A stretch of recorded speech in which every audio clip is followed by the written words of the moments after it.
Good morning students.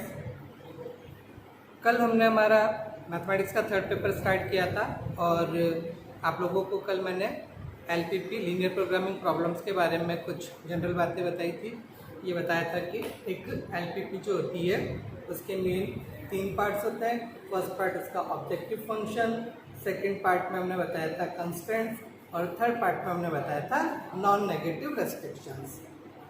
आज हम कुछ प्रॉब्लम्स देखते हैं। आज सबसे पहले हम देखते हैं mathematical formulation of A LPP कि एक एलपीपी कुछ वर्बल हमें कुछ प्रॉब्लम्स बताई हुई है, उससे हमें मैथमेटिकली एक एलपीपी फॉर्मुलेट करनी है और फॉर्मुलेट करने के बाद में उसको ग्राफिकली सॉल्व करना है।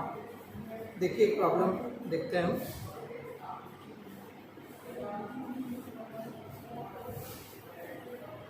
एक प्रॉब्लम हमको दे रखी है, old hens can be bought for ₹2 each, but young ones ₹5 each.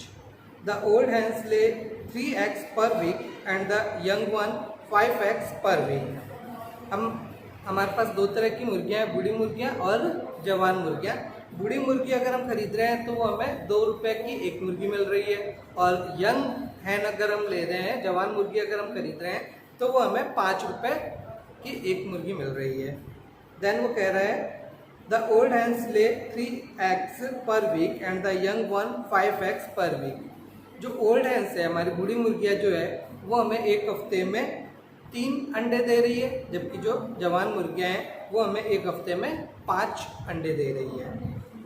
Each being worth 30 पैसा। एक अंडे की कीमत जो है वो 30 पैसे है, वो चाहे जवान मुर्गी का हो चाहे बूढ़ी मुर्गी का हो।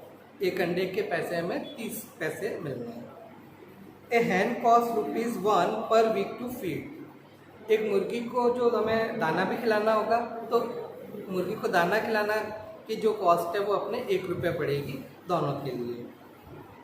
चाहे हम जवान मुर्गी को खिला रहे हैं चाहे बूढ़ी मुर्गी को खिला रहे हैं, दाना हमारे दोनों के लिए बराबर रहेगा, ₹1 दोनों के लिए कॉस्ट रहेगी दाने की।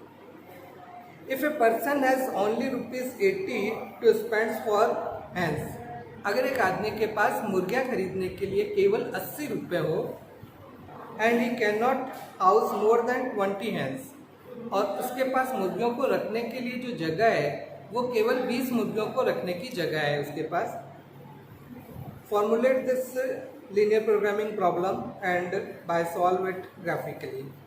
अब ये लीनियर प्रोग्रामिंग प्रॉब्लम को हमें फॉर्मुलेट करना है और ग्राफिकली सॉल्व करना है। Find how many of each kind should the person by two have maximum profit. और सॉल्व करके, ग्राफिकली सॉल्व करके हमें बताना है कि वो आदमी कितनी तरह की कौन सी मुर्गियाँ खरीदे जिससे उसको अधिकतम लाभ प्राप्त हो सके। मैं एक बार प्रॉब्लम बोर्ड पे हिंदी में लिख देता हूँ।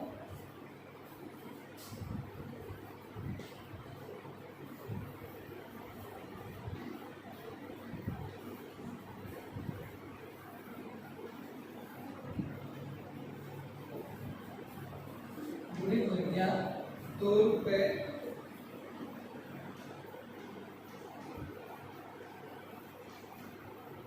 प्रति मुर्गी एवं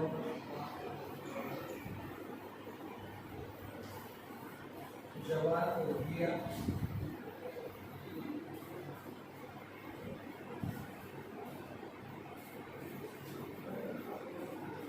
₹5 प्रति मुर्गी की दर से खरीदी जा सकती है।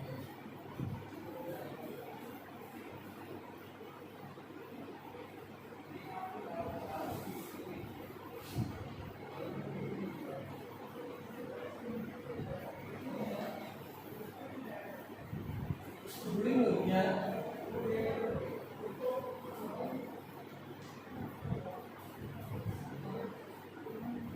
मुर्गियाँ एक सप्ताह में 3 अंडे देती है,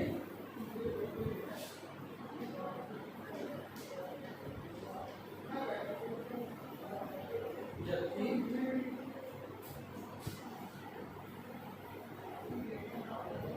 जवान मुर्गियाँ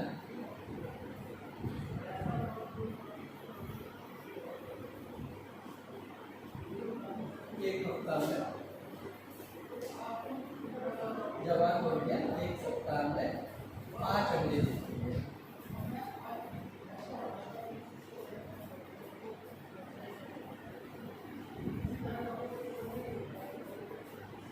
प्रत्येक अंडे की कीमत प्रत्येक अंडे की कीमत 30 पैसे है। एक मुर्गी को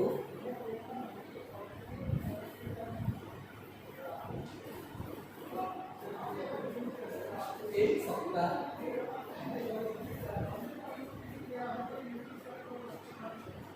खिलाने का खर्च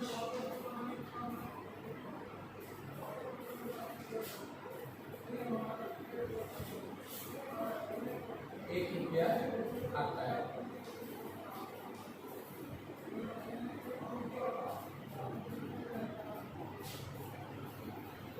मुर्गियों को खरीदने के लिए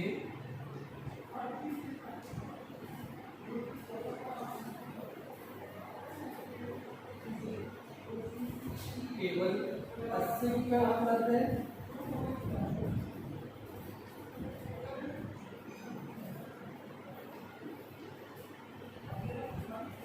तथा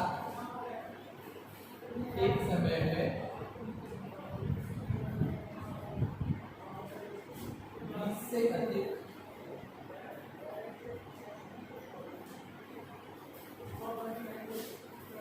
मुर्गियों को रखने की जगह नहीं है।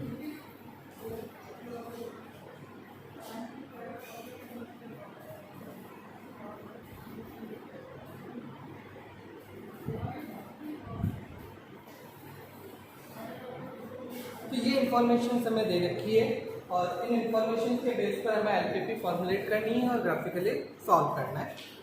देख लीजिए एक बार वापस से ये दे रहा है कि बूढ़ी मुर्गियाँ हमारे पास 2 रुपये प्रति मुर्गी और जवान मुर्गियाँ 5 रुपये प्रति मुर्गी की दर से खरीदी जा सकती है। बूढ़ी मुर्गियाँ जो है वो एक हफ्ते में 3 अंडे देती है, जबकि जवान मुर्गियाँ एक हफ्ते में 5 अंडे देती है। प्रत्येक अंडे की कीमत 30 पैसे है। एक मुर्गी को एक हफ्ता में खिलाने का खर्च 1 रुपये आता है। मुर्गियों को खरीदने के लिए हमारे पास केवल 80 रुपये उपलब्ध है और एक समय में हम 20 से अधिक मुर्गियों को नहीं रख सकते हैं। तो इस प्रॉब्लम की एलपीपी का मैथमेटिकल मॉडल हमें बनाना है और मैथमेटिकली फॉर्मुलेट करने के बाद में ग्राफिकली इसको सॉल्व करके बताना है कि मैक्सिमम प्रॉफिट कब मिल सकता है, कि वो बूढ़ी मुर्गियाँ कितनी खरीदे और जवान मुर्गियाँ कितनी खरीदे, जिससे उसको अधिकतम लाभ प्राप्त हो सकता है। तो अब जब हमें एलपीपी फॉर्मुलेट करनी है तो सबसे पहली बात आई थी हमारे पास, फर्स्ट चीज़ होगी हमारी ऑब्जेक्टिव फंक्शन। तो हमारा ऑब्जेक्टिव फंक्शन क्या है, हमें लाभ जो है वो अधिकतम प्राप्त करना है, मैक्सिमम प्रॉफिट चाहिए, तो हमें प्रॉफिट फंक्शन बनाना होगा। तो सबसे पहले तो मैं मानता हूँ कि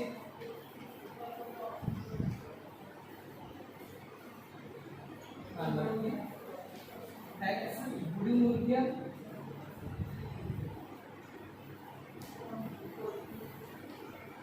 तथा वाई जवान मुर्गियाँ खरीदी जाए।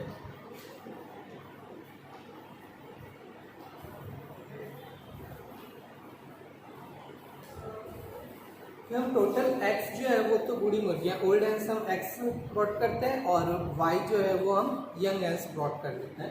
इतनी हमने मुर्गियाँ खरीद ली।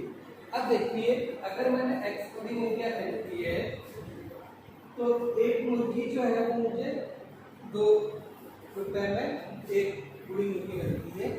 तो 2x जो है वो तो मेरी कॉस्ट हो गई बूढ़ी मुर्गियों की और 5y हो गई जवान मुर्गियों की। तो जो टोटल पैसे जो मेरे लगने, जो टोटल कॉस्ट मेरी आनी है वो तो हुई 2x + 5y। अब वो कह रहा है कि मुझे मुर्गियों को खरीदने के लिए मेरे पास केवल 80 रुपये उपलब्ध है, यानी कि 2x + 5y जो होगा वो लेस देन 80 होगा। ये हमारी एक कंस्टेंट बनी।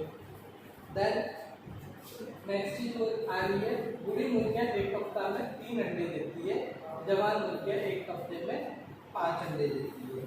तो मुझे जो टोटल x मिल रहे हैं वो 3x जो मिलेंगे बूढ़ी मुर्गियों से।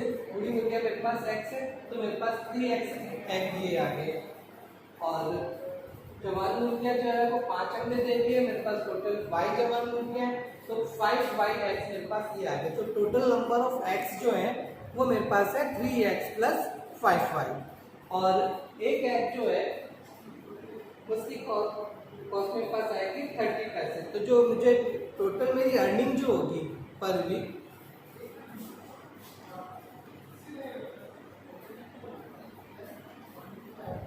वो मेरी होगी 3x प्लस 5y, ये तो टोटल एग हो गए इंटू 30 पैसे,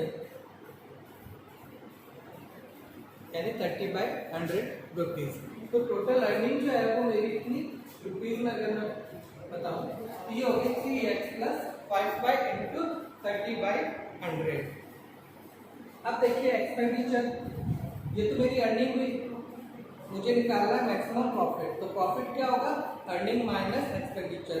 एक्सपेंडिचर क्या है, मेरा खर्चा क्या है, एक मुर्गी को एक हफ्ता खिलाने का खर्चा 1 रुपये आता है। तो मेरे पास टोटल पूरी मुर्गियां है,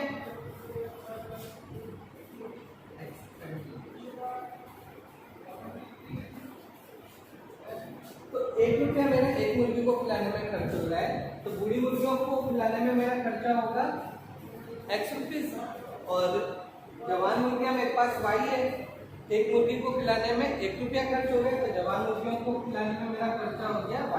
तो टोटल खर्चा जो है मेरा वो हो गया x प्लस y।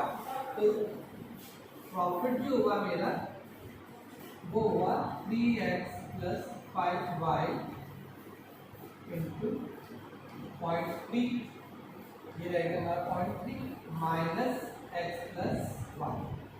तो ये तो मेरे पास आ गया प्रॉफिट।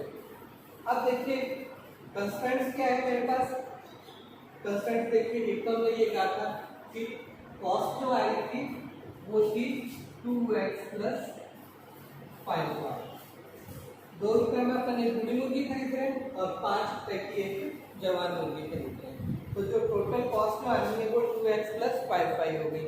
लेकिन मेरे पास अवेलेबल कितने हैं, केवल 80 रुपये अवेलेबल है। तो ये जो कॉस्ट है वो 80 रुपये से ज़्यादा नहीं हो सकती है, यानी कि ये हमारी 2x plus 5y less than equal to 80 होगा। इसी तरह से एक चीज और भी है, हमने कि अपने पास एक साथ 20 से ज़्यादा मुर्गियाँ अपन नहीं रख सकते, तो टोटल मुर्गियाँ मेरे पास है x प्लस वाई, तो ये x प्लस वाई जो है ये भी 20 से ज़्यादा नहीं हो सकता, और x और y दोनों, x बूढ़ी मुर्गियों की संख्या है, y जवान मुर्गियों की संख्या है, तो मुर्गियों की संख्या जो है वो नेगेटिव नहीं हो सकती। So x and y both are greater than equal to 0।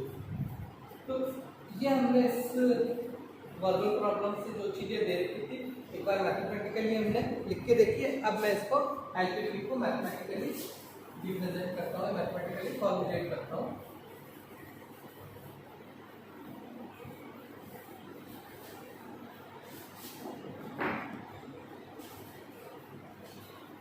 तो देखिए एलपीपी को लिखने के लिए हमारे पास सबसे पहले इसका ऑब्जेक्टिव फंक्शन लिखते हैं। ऑब्जेक्टिव फंक्शन क्या है हमारा, मैक्सिमाइज जेड। जेड हमारा क्या है, प्रॉफिट फंक्शन। प्रॉफिट क्या आ रहा था अपना 3x plus 5y into 0.3 into 0.3 minus x plus y, या एक तरह से कह लें कि ये हमारा हो गया 0.9x माइनस x, तो माइनस का 0.1x हो गया, माइनस का 0.1x, और y देखें तो 5 इंटू 0.3 यानी 1.55 माइनस y, ये रह गया 0.5y। ऑब्जेक्टिव फंक्शन मेरा हो गया maximize z is equal to 0.55 minus 0.1x।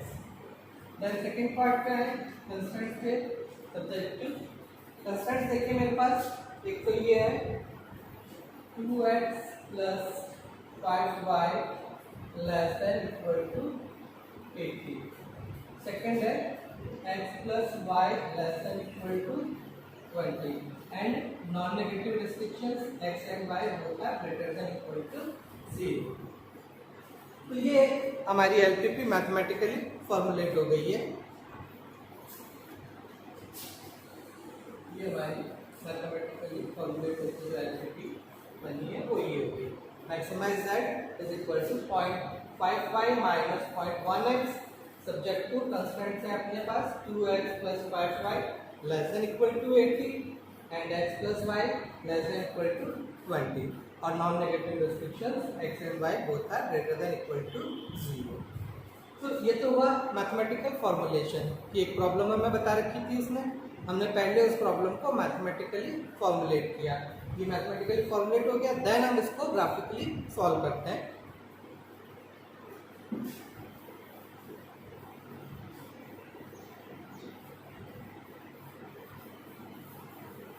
अब देखिए इसको ग्राफिकली सॉल्व करना हो तो सॉल्व करने के लिए मैं पहले ये दोनों इक्वेशन है, एक मेरी जो कंस्टेंट्स हैं,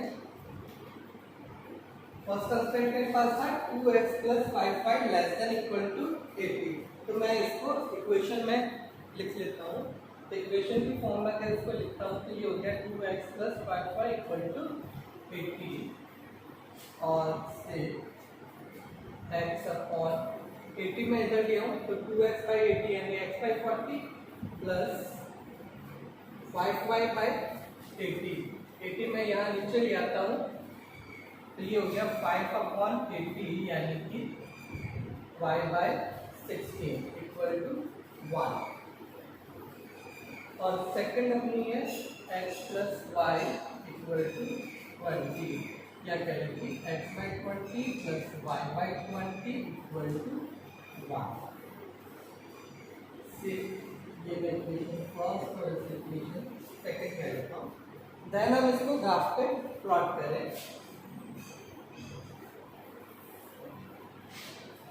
ये हमारा रीजन ये देखिए ग्राफ में ले लेता हूँ। ये मान लीजिए ये हमारा 10 है, ये हमारा 20 है, ये 30, ये 40,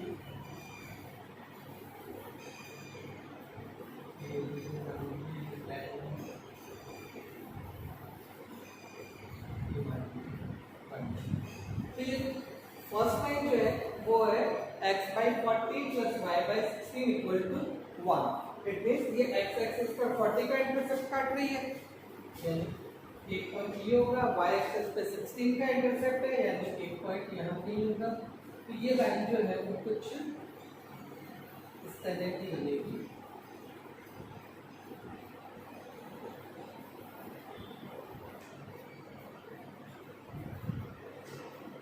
तो ये हमारी फर्स्ट लाइन की हो गई। देन सेकंड लाइन देखें y by 20 x by 20 plus y by 20, तो दोनों पे 20 का इंटरसेप्ट काटेगी यानी कि ये लाइन कुछ इस तरह की होगी line second. Non negative restrictions अपने पास है ही है यानी कि हमें केवल फर्स्ट क्वाड्रेंट में देखना है। तो ये दोनों लाइनें ड्रॉ होगी, उसके बाद हम देखें तो ये दोनों less than equal to type की है। तो दोनों अगर less than equal to type की है तो मुझे जो एरिया देखना है वो इन दोनों लाइनों के नीचे की तरफ का आएगा। एक बार देखना है, जैसे मैंने ये कल जैसे आपको बताया था, ये एक पॉइंट ले लिया मैंने और इसे कोई ले लिया मान लीजिए 0,0, इसमें रख के देखें x की जगह 0 y की जगह 0 रखा, 0 plus 0 less than equal to 80, ये पॉइंट इस इनइक्वालिटी को सेटिस्फाइड कर रहा है। इसके लिए देखें तो 0 plus 0 less than equal to 20, इसको भी सेटिस्फाइड कर रहा है। तो दोनों लाइनों के 0 0 जिस तरफ आ रहा है वो एरिया में लेना है। तो इस लाइन के भी नीचे की तरफ का, इस लाइन के भी नीचे की तरफ का एरिया, तो दोनों लाइनों से नीचे की तरफ का एरिया अगर हम देखेंगे तो वो एरिया हमारे पास कुछ ये वाला आता है। तो ये जो रीजन है ये हमारा फिजिबल रीजन है और मैं अगर नाम ले लूँ तो ये हो गया O A B C। ये जो पॉलीगन बन रहा है हमारा O A B C O, ये हमारा फिजिबल रीजन है। अब हमें ऑप्टिमल सॉल्यूशन निकालना है। हमारा मेन ऑब्जेक्ट क्या था, फंक्शन की ऑप्टिमल वैल्यू मैक्सिमम प्रॉफिट निकालना था। तो मैक्सिमम प्रॉफिट जो मिलेगा वो हमें इन वर्टिसेस पे मिलेगा। तो देखिए वर्टिसेस कौन कौन से हैं हमारे पास।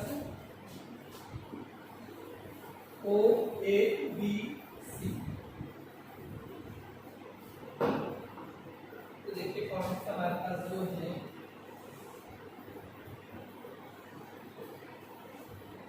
तो मैं यहाँ पे पॉइंट्स लिख देता हूँ और यहाँ पे प्रॉफिट लिख देता हूँ।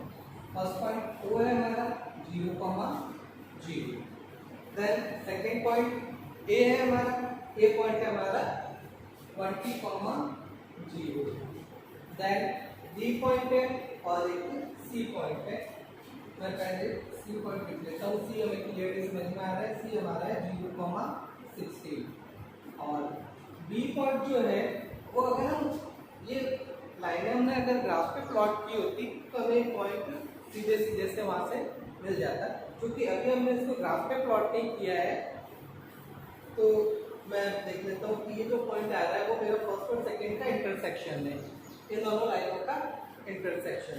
तो इनके इंटरसेक्शन से देखिए जो पॉइंट आएगा बहुत सिंपल सा है। मैं इस इक्वेशन को 2 से मल्टीप्लाई कर दूँ तो ये यहाँ से हो गया 2x + 2y = 40।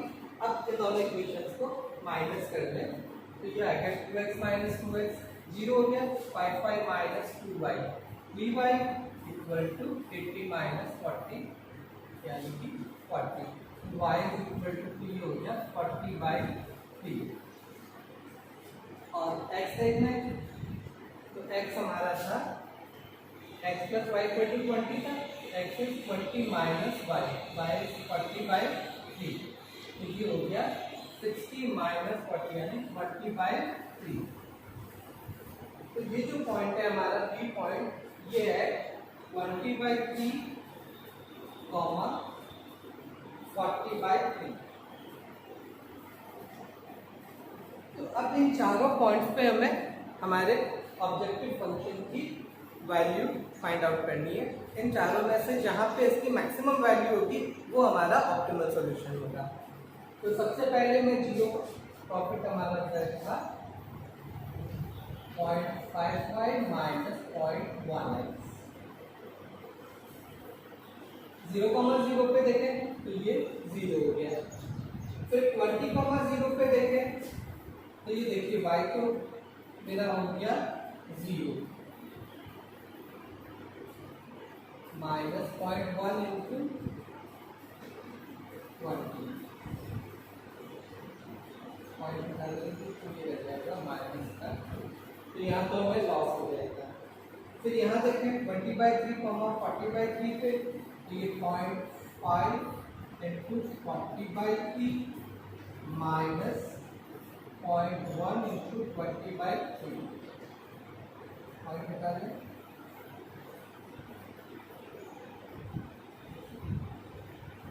ये यहाँ पे रहेगा 20/3 minus 2/3। तो 20/3 minus 2/3 means 20 minus 2 18/3, 18/3 means 6। और 0,16 पर देखें x तो हमारा 0 y है 16 तो 0.5 into 16 minus 0 it is 8। 16 into 0.5 it is 8। तो ये हमारे पास इन चारों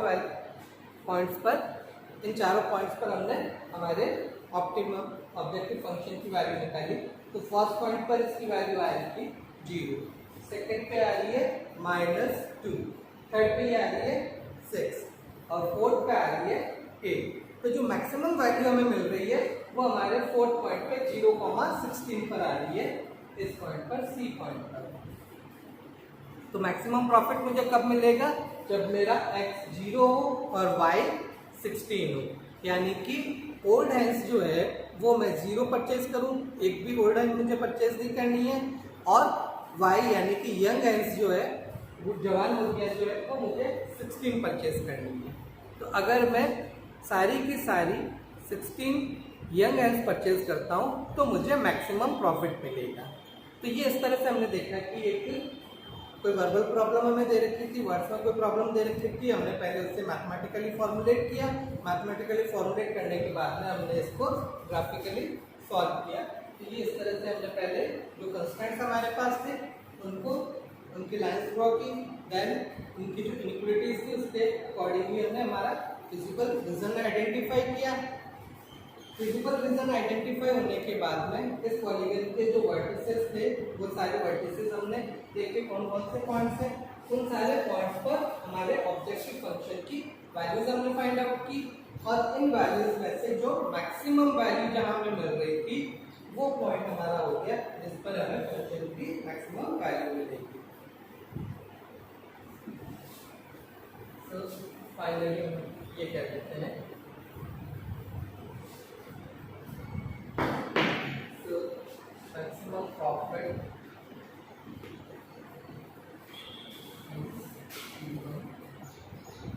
at x is equal to 16 as x equal to 0 and y equal to 16 and maximum profit is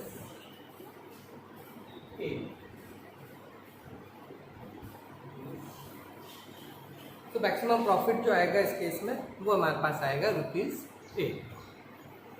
तो ये हमने एक प्रॉब्लम देखी जिसको हमने पहले मैथमेटिकली फॉर्मुलेट किया एंड देन ग्राफिकली सॉल्व किया। नेक्स्ट पीरियड में हम कुछ प्रॉब्लम्स ग्राफिकली सॉल्व करने की और देखते हैं। Thank you.